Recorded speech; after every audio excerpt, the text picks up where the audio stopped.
Hello, my sweeties, and welcome back to my channel. If you don't already know me, my name is Celise, and thank you for joining my spooky little family. In today's video, the time has come. We are talking about my best and not so best horror movies of 2024. Let's get into the video.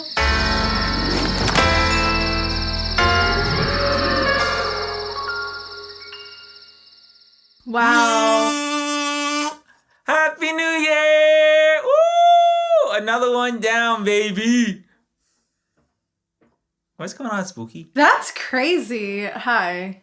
We're here. We are. I can't believe we got this far. Also, just to let everyone know, I was obviously MIA for a little bit, but I'm back. I had a Gears of War tournament. I got into MLG. You ever heard of Major League Gaming? I got into Major League Gaming for a little bit. And I actually placed 16th in a regional. In a very scary, spooky, evil, dastardly place. Where was this? What are you talking about? It was at a convention center in Hoboken, New Jersey. I actually, a couple months ago, borrowed Rocco's laptop and got into it, and I've been kicking ass. That's kind of I think that's kind of my calling, outside of doing these videos, you know? Mm-hmm. How about you? 2024 has been pretty good to me also. You reached 8K? I did. Oh my gosh. We're wrapping up this year. I reached 8K. Thank you all to the OG subs and to the new ones. Thanks for being here. We're talking about the wrap up of movies. And no, it's not 2022, like by any means. But we got some bangers this year. And like, it was really hard to make today's list. So, why don't you start us off here?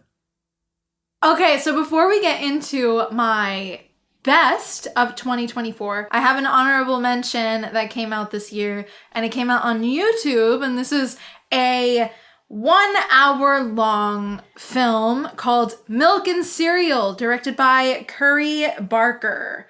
This was a really fun little found footage serial killer film.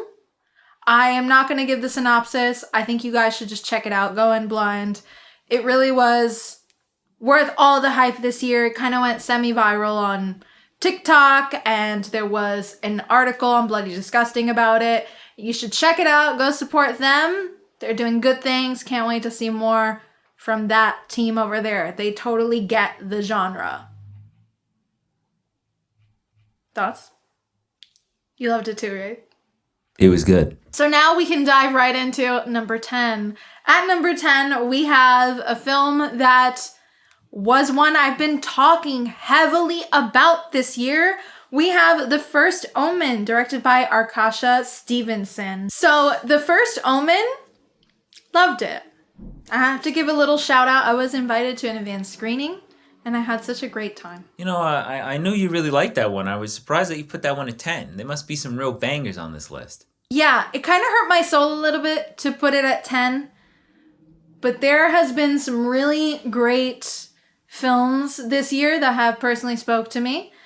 But this one is a banger. We have Nell Tiger Free being amazing. She really channels Isabella Johnny in Possession 1981. And obviously, this is the prequel to The Omen.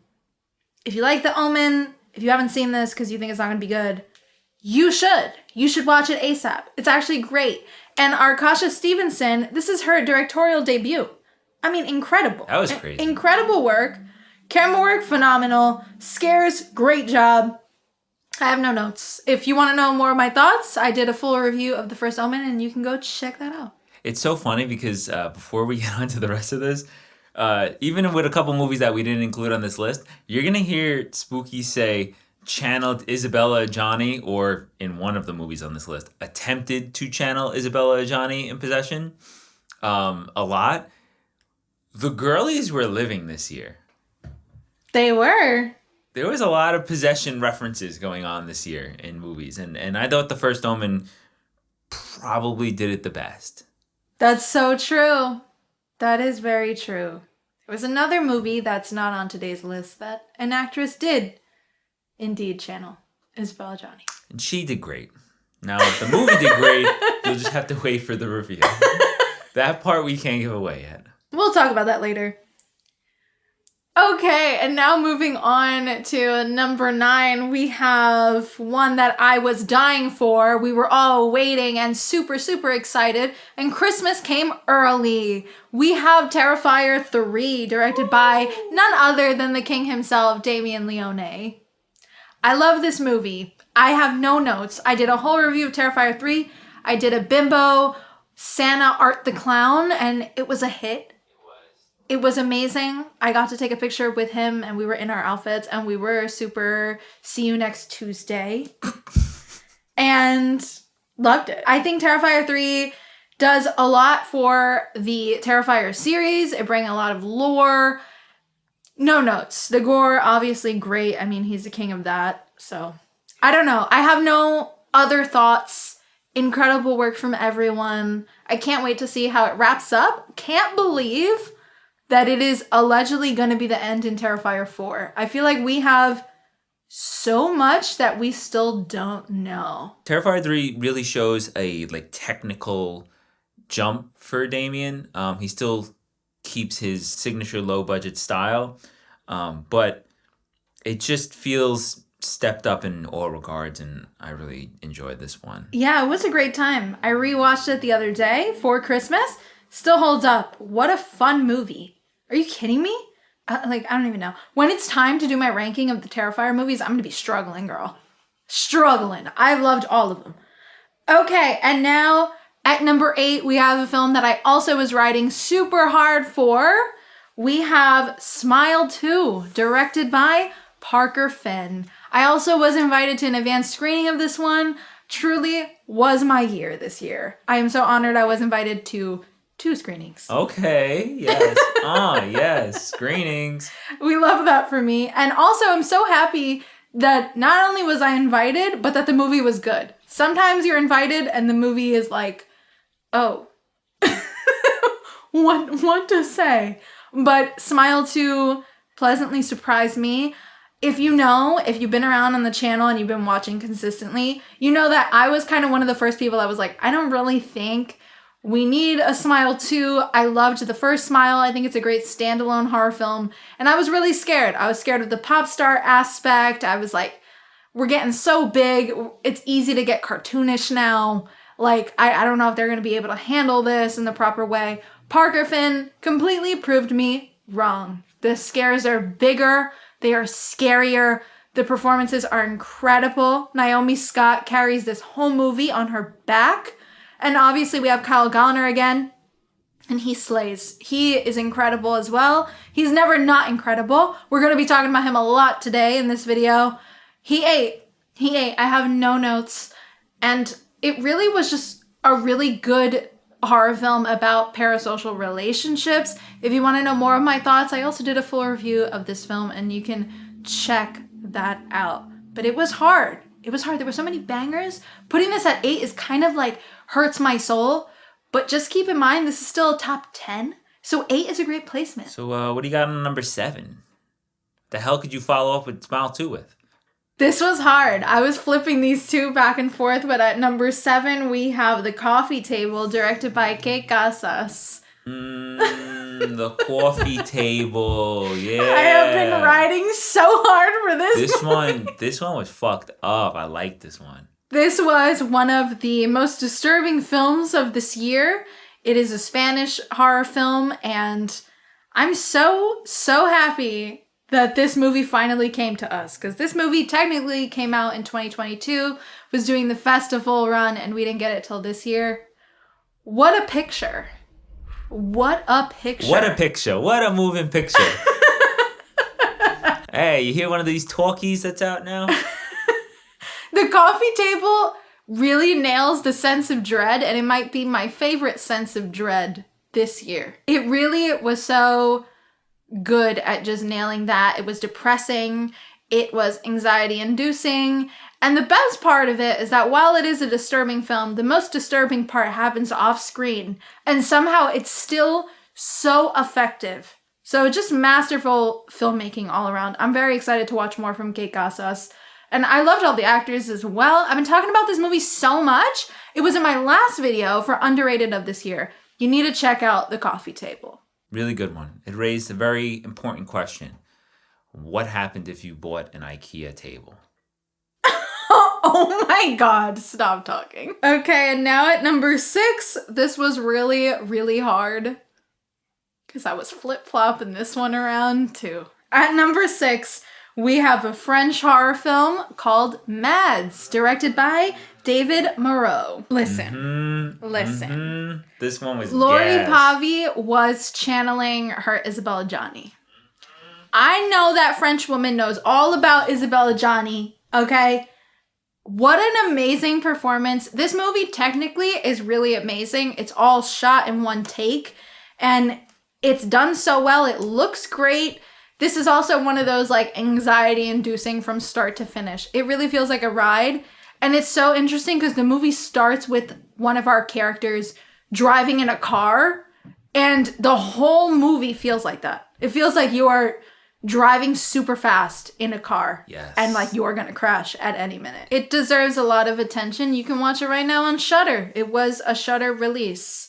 So you should go check it out. Go support some of the indie horror filmmakers, you know? The French are really killing it in horror. At number 5, a movie that I also did not review, but I really wish I had time to do so. At number 5, we have Strange Darling, directed by J.T. Molnar. Oh, what a This banger. one's great. Ugh, this one's What a banger. This film stars Ella Fitzgerald and Kyle Gallner. And that's all you need to know. Incredible. Wait, Incredible. Her name is... What is her name? That's not her name? Her name is Ella Fitzgerald? No, her name is Willa Fitzgerald. I was going to say, I mean, kind of a weird I'm sorry, career. let's do that again. That was awful. Willa. I knew it was Fitzgerald. It's close, right? No. Ella Fitzgerald, the famous singer. No, it's not close to Ella Fitzgerald. Not Ella, I'm sorry, it's Willa. In my solitude. Oh my God. This film stars Willa Fitzgerald and Kyle Gallner. And they eat.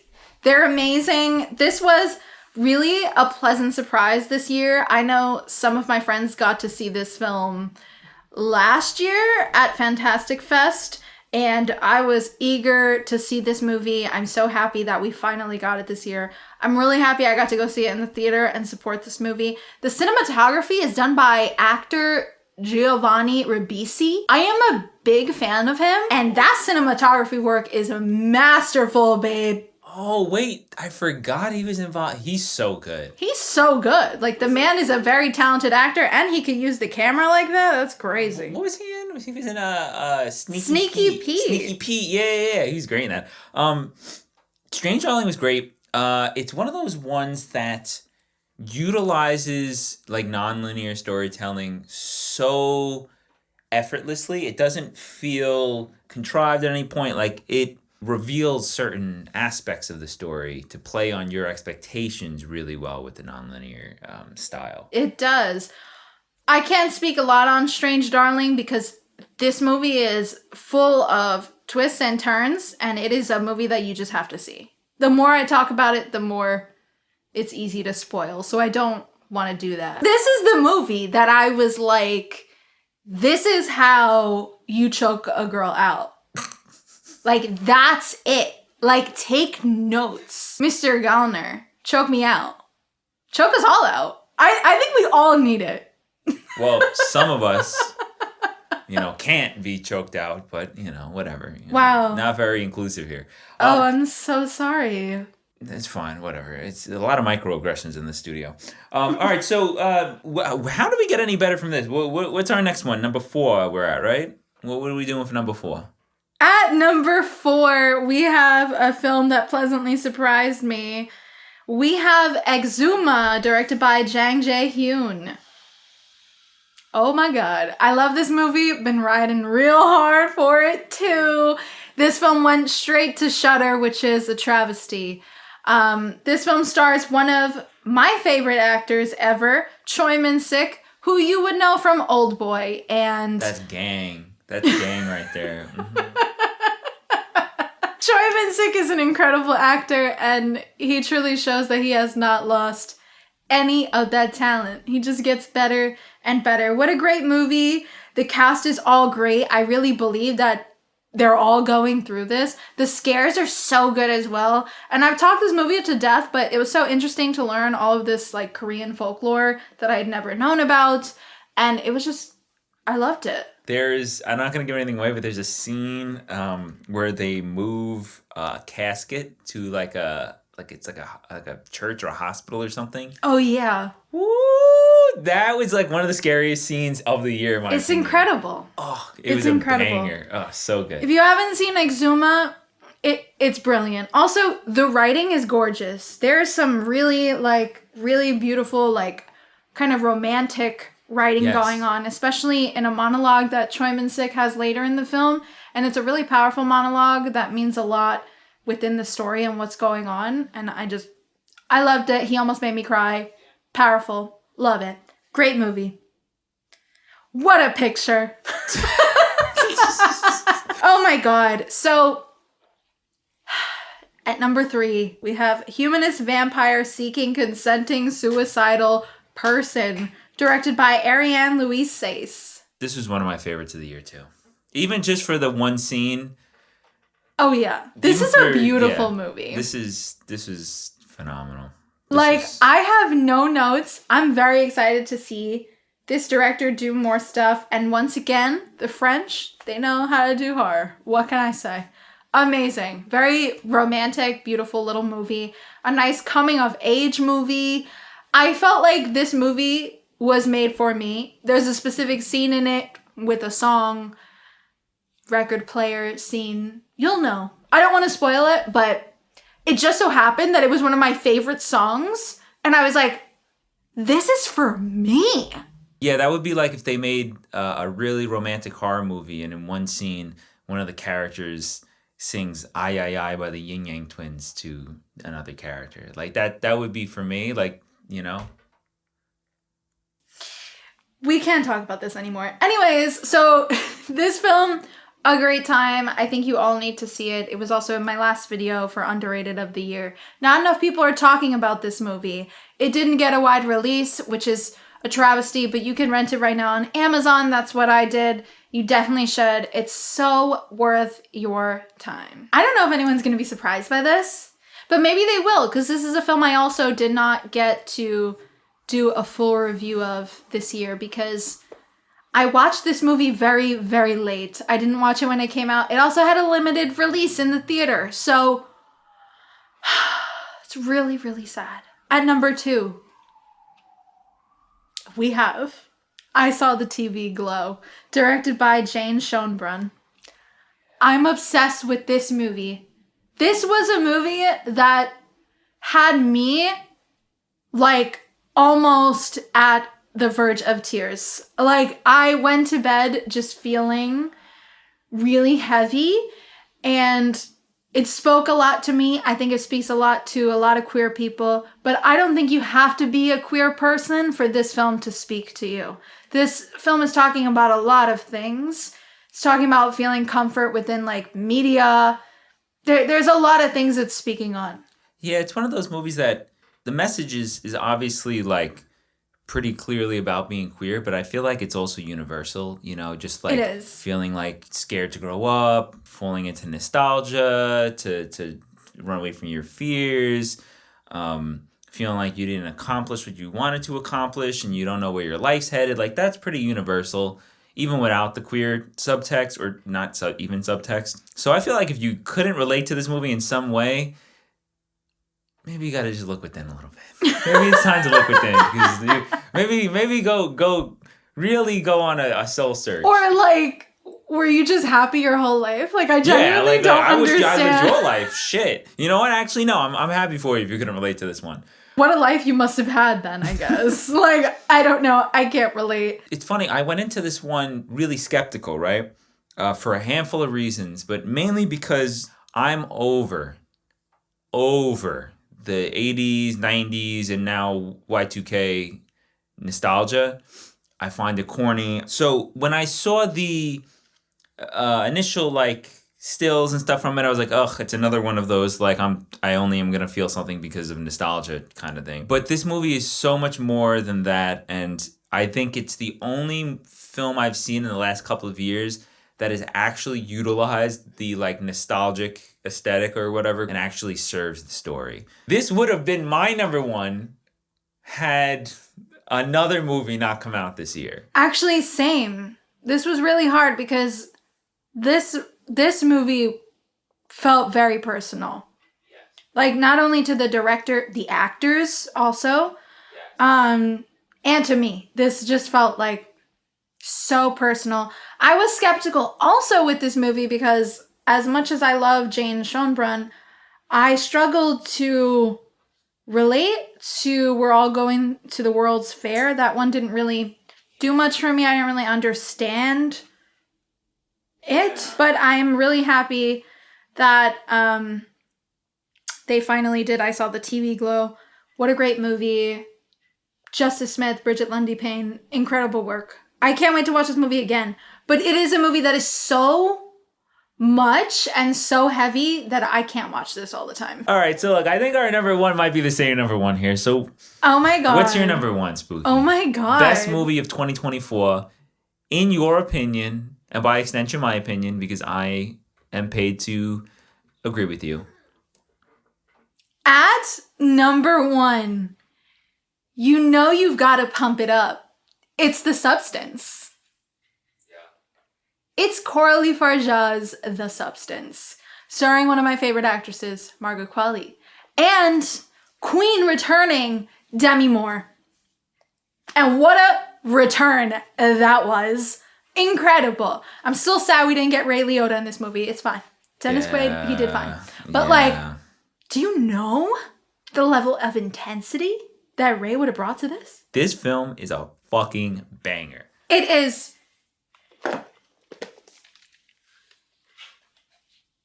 Are you ready? My number one movie is The Substance. I did a Halloween party and I made activator shots and we did activator shots all night. I was dressed like Sue. It's my movie, okay? It spoke to me so much. It spoke to a lot of girlies this year.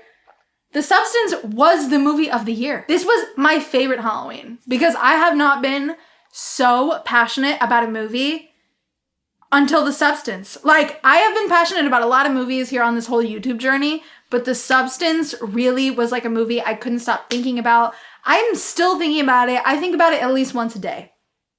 What a great movie. I have like no notes. It's the best. I did a whole review on this. I spoke about why it felt so personal to me. So you should definitely check that out if you want to know more of my thoughts in depth and my overall rating. But the film is at number one for a reason. So I am sure you figured out what the rating is. This movie.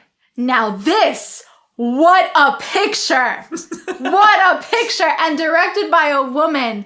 And it made millions in the box office. Are you kidding me? We are winning. We're so back. Dames are on top this year.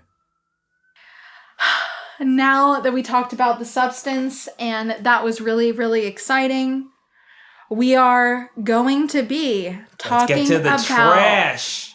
The not so best 2024. Woo! Let's get to the fucking garbage. Yes. I'm hype. At number 10, we have Vaccine, directed by Ty West. Wow, what a disappointment. This was a very disappointing film for me this year. We were all so excited. We were so excited. Ty really did something special with X and Pearl, and he did that all in the same year, which is incredible. And then everybody was like, oh my God, I cannot wait to see Maxine. We want more of her. Can't wait for the conclusion.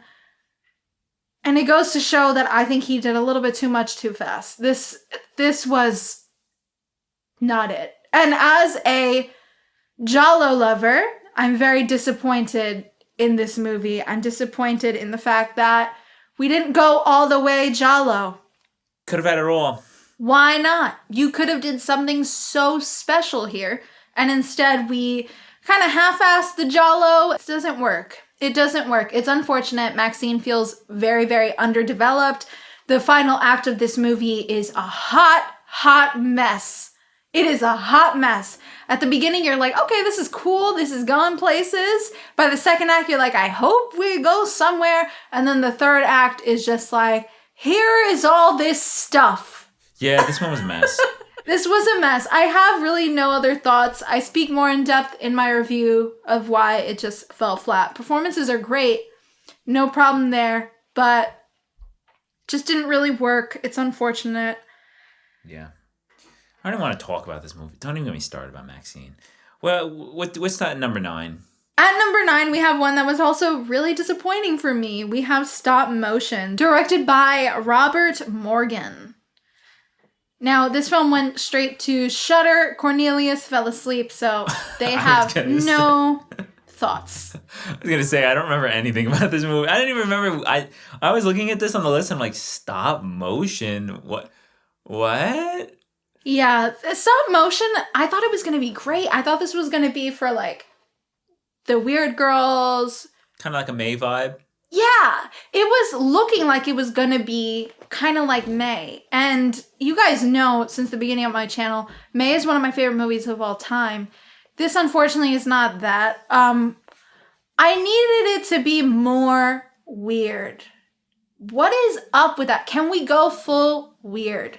Can we do more? I have no notes on the lead actress, Aisling Franciosi. I think she's great. She was also in Speak No Evil this year.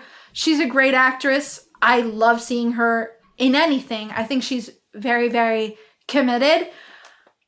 This movie just falls flat. This movie feels like it should have just been a short film. I don't think there's enough meat here to make a full feature. By the time we get to the ending, I was exhausted and kind of over it.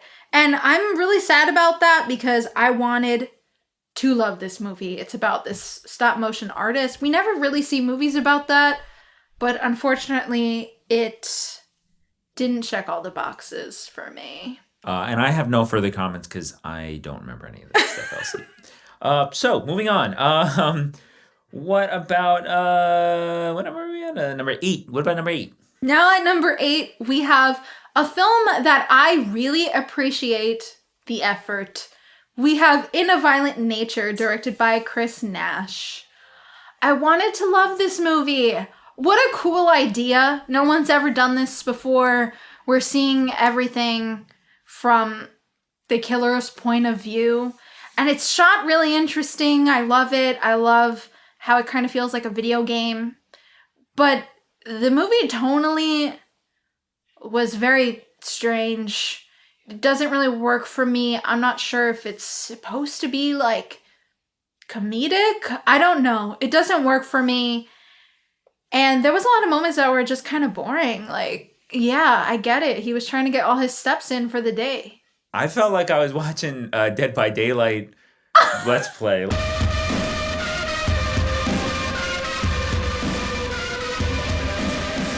And just like somehow not as interesting. Like, I don't know. It looked like a cool idea, and they accomplished what they were going for. I just don't think that, I mean, there's a reason nobody does that. It would have been a great short. I don't think this had enough meat. And also, I did not like how the killer looked at all. I'm sorry. Now we're moving on. We have a movie. God. This movie just made my brain hurt. I actually felt kind of insulted when we got out of the theater. So at number 7, we have Cuckoo, directed by Tillman Singer. And guess what? Hunter Schafer is not the problem. I'm so happy for Hunter Schafer. That's an it girl. I want to see her in more. Yeah. I want to see her in more horror. She was amazing, and I have no notes. That woman can do no wrong in my eyes. However, Cuckoo is not it. What is this movie about? And listen, I comprehend, okay? I watched it, I get it, but it's stupid. It's not interesting. I honestly didn't feel connected to any characters. I think this movie is all aesthetic, and that really doesn't work for me. The movie looks gorgeous. Good job there. Technically speaking, it's a very well-made movie. However, story-wise, and when we get the reveal of what this thing looks like, I don't care. It did nothing for me. It was not interesting. I will never watch this movie again. I actually was antsy in my seat, hoping for it to end. Anyways, now at number 6, we have VHS Beyond. And this is directed by many people because it is an anthology series. Whoo, VHS. Honey, girl. Every year, VHS, one of these movies is on this list. What's going on here? What's happening, babe? It's almost like we have to save a spot in the middle of the worst every year just for fucking VHS. Like, why are we still making these movies? I'm gonna be real with you guys. Yo no puedo con eso. I cannot deal with this no more. The fact that there is another VHS coming otra vez is gonna be in my video again. Because I've lost hope, okay? There's like 1 or 2 good shorts in this. And it's the same every one of these movies. What is that? Every VHS movie, there's always one that's good and every other one fucking sucks. Who is asking for them to continue this? Please, I don't understand it. Please, let us go. We need better, the please. Hold and listen, and let me just speak to y'all real quick. All right, listen. Respectfully. You guys keep watching them. Why? Oh, you guys eat this shit up. What? It's so bad. Like, and I'm not trying to put because they put it on Shudder. No, but everybody's streaming. Like, I don't want to put myself. I'm not trying to be on a high ground here, right? But a lot of you guys love these movies. Can you explain what you like about? Like, please, in the comments, if you like the VHS movies, like not the first 1 or 2, like they were all right, but like. That's true. What is it? Which one is it? 85, 94? We got so many fucking movies. Now this one is Beyond. Beyond? Oh my God. Well, the fucking nostalgia thing. Let's wrap it up. We're old. I mean, I'm really old. But a lot of you guys are in your 30s and 40s. The nostalgia is over.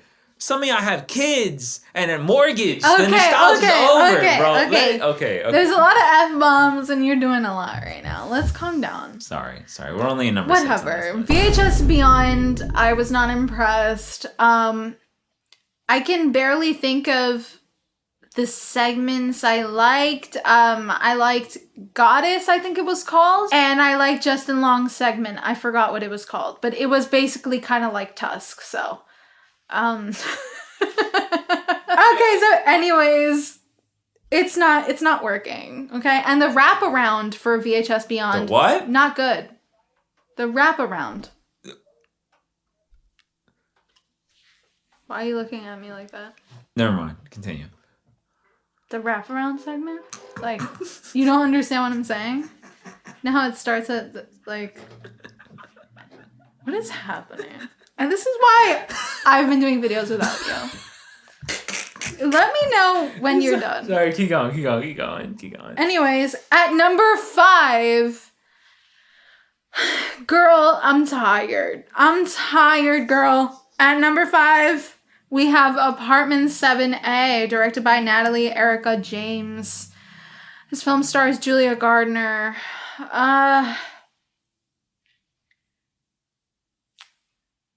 I'm over it.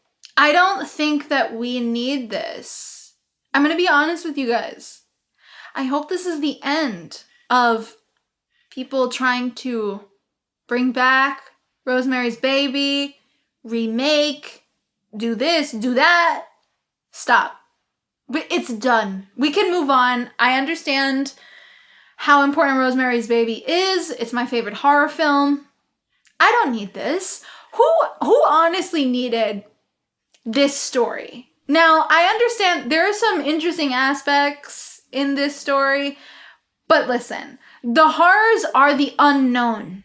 The fact that we don't know exactly what happened to Terry in Rosemary's Baby is what makes it so scary, is what makes us so worried for Rosemary. Just like, I don't know what's the point of telling this story. I could have put 2 and 2 together. I understand, I guess, why it was made. I don't know. Whatever. Julia Garner is great. She's not the problem. Diane Weiss is also great. She does a great Minnie Castevet impression. It just doesn't really work for me. It's so unfortunate because the final scene, they use one of my favorite songs. They use Be My Baby, and it's so good. But like, for the whole movie, there's like, Satan is like yesified. I just can't. I can't. I'm tired. The scares were not good. It didn't have that effect that Rosemary's Baby has. And unfortunately, it's not going to. We need to let this rest. I'm over it. Okay, anyways, now at number 4, this was a movie that I don't even want to talk about, but I had to put it here because, listen, this, I don't even know what it was. We have The Front Room, directed by Max Eggers and Sam Eggers. This stars Brandy. I'm so sad though. I'm gonna be honest, the trailer for this, it didn't look great, but I love Brandy. I've been a Brandy girl since I'm little. No. I don't understand what is going on in this movie. That's the one thing. The Front Room is very confusing. Is this a horror comedy? Like, is this a parody? Like, what is it? What is it? There's actually so much going on in this movie, so much noise, that it was so annoying. And like, I understand that the main character who is kind of like fighting with Brandy is a very annoying older woman who is like trying to get under her skin and such. But it was so annoying that I could not wait for this to be over. Like, what was going on? Also, they just did Brandy dirty. Like, it was cheesy, it was corny, it was not good. I don't understand. I really have no other thoughts. I'm gonna be real. By the time we got to the end, I was like, okay, I'm going to sleep. Like, I'm done. Like, I don't have any thoughts. Whatever. The Front Room, not good. Okay, anyway, now at number 3. Even worse than The Front Room. But at least this one was funny. We have The Deliverance, directed by Lee Daniels. This movie was an anomaly. This was a very strange movie. We've got Glenn Close in it. I don't really know why. It's so strange. Andra Day is in this. She's very good. I mean, like, the actors are all good. I just think that this is a really, like, goofy movie in general. There are some lines in here that are just so blasphemous that it's hilarious. It was weird because, like, everybody was talking shit about this movie, like, saying it was horrible. And I mean, we put it at number 3, so, like, obviously we don't like it. Yeah. But I want to preface it by saying, like, the movie itself, I don't think it deserved the hate, but it is not a good movie. I'm gonna agree. It's not the worst of this year. There was a lot of movies this year that are bad. And some of them didn't even make this list today. There was just so many that I was like, I don't even want to talk about it. So, I don't really know what else to say about this movie. And I watched it. I don't remember a thing about it.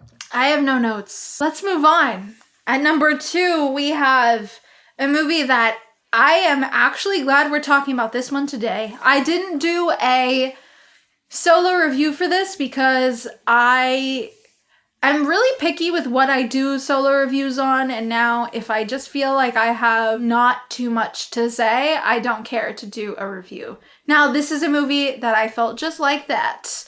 We have Immaculate, directed by Michael Mohan.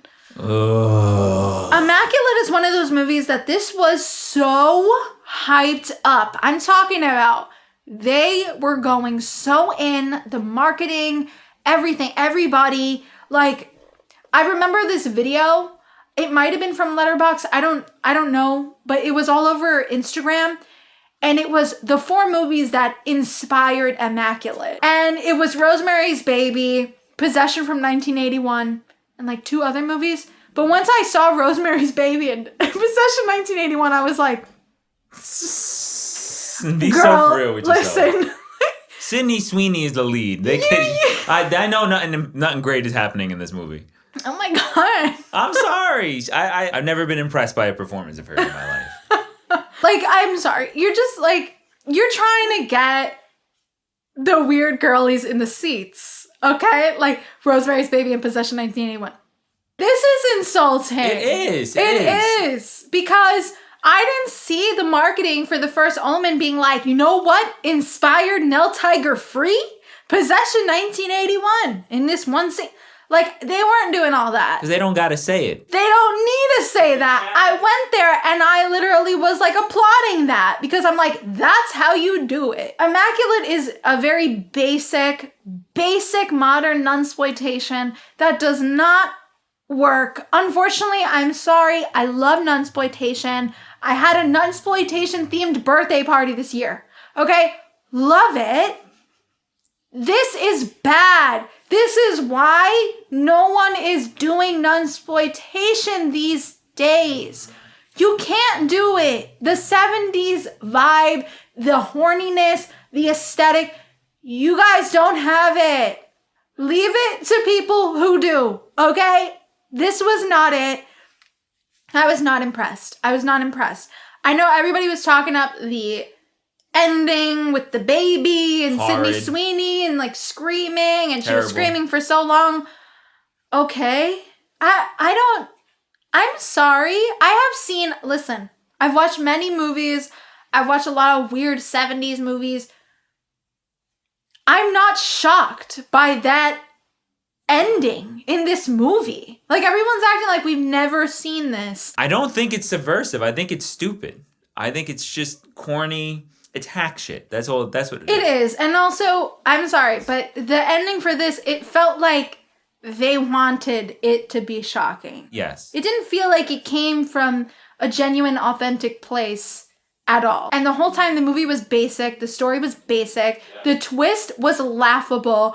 And honestly, I'm kind of insulted. You have King Alvaro Morte in this movie. He is an incredible actor, and we have him play this cartoonish, Looney Tune ass role. No, it doesn't work for me, okay? While I really did not like Immaculate, there was one movie that really took the cake this year. It is so insulting to me and feels like it is written by AI. Okay? Like they must have been in ChatGPT. I don't know what is going on. It is The Strangers Chapter 1, directed by Rennie Harlan. I don't even know what to say about this. I wanted to leave. Oh, me too. I really wanted to leave. I don't understand in general why we are getting 3 chapters of The Strangers. I don't understand it. I don't understand it. We don't need that. We got the original and we got The Strangers Pray at Night, which people hate that movie for some reason. I know Louis Pullman and Damien Maffei did not slay like that in the pool scene. For y'all to act like Pray at Night was an abomination. Okay? No. The Strangers Chapter 1 is a mess. It is essentially the same movie as the first, and it's done so much worse. All of the scares are generic. They are obvious. Nothing is scary. The strangers are not scary at all. And I feel like in the first film, they are. It's a home invasion film. Like, everybody is terrified of that. That's one of the most terrifying things that could happen to you. Strangers Chapter 1, it's like comical because the way they're acting about these people invading their home, it makes no sense. Not to mention the final scene where they're like tied up and talking to the strangers. I word for word said exactly what they were going to say. The fact that I know what line is coming, I don't think that's good.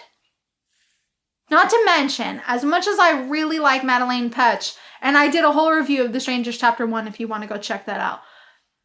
As much as I love her, her and the actor that is playing her boyfriend have no romantic chemistry.